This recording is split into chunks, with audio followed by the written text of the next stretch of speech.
आज आपण रोस्टेड चना करूया। मस्त लागतो बरं का, नुसता येता जाता खायला जर खूप छान लागतो। हा आमच्या इथे मुंबईला चौपाटीला चटपटीत मिळायचा, हा छान लागायचा।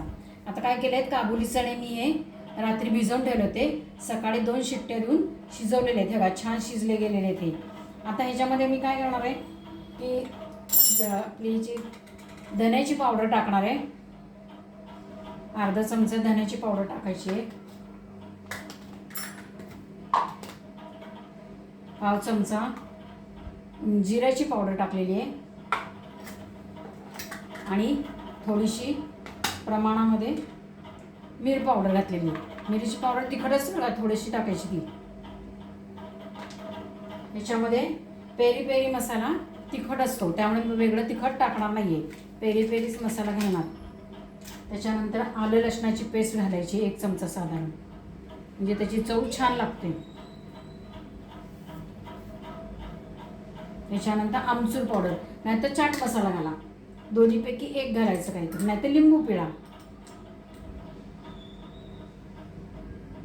आमचूर पावडर घातलेली आहे। आता त्याच्यामध्ये हे डाळीचं पीठ घ्यायचं भरपूर घालून, साधारण 2 ते 3 चमचे घालायचे। याच्यानंतर कॉर्नफ्लॉवर नसलं तर तांदूळाचं पीठ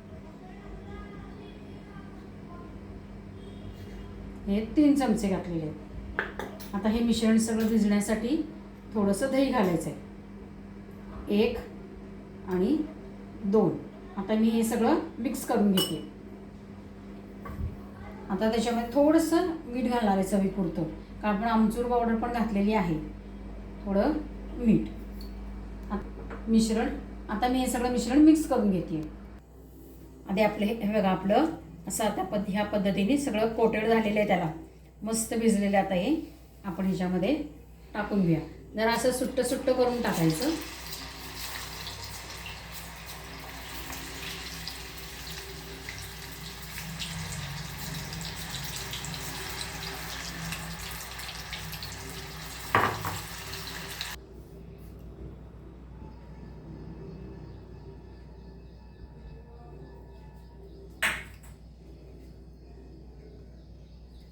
हे आपले रोस्टेड चणा तयार झालेला आहे, एकदम कुरकुरीत झाले बरं का। थोडेसे लालसर असे करायचे म्हणजे मस्त कुरकुरीत होतात, आणि कमी शिट्ट्या शिजवल्या केलं ना की मस्तच होतात। असे घरातलंच करायचं आणि छानपैकी खायचं, आणि लाईक शेअर सबस्क्राईब करायचं।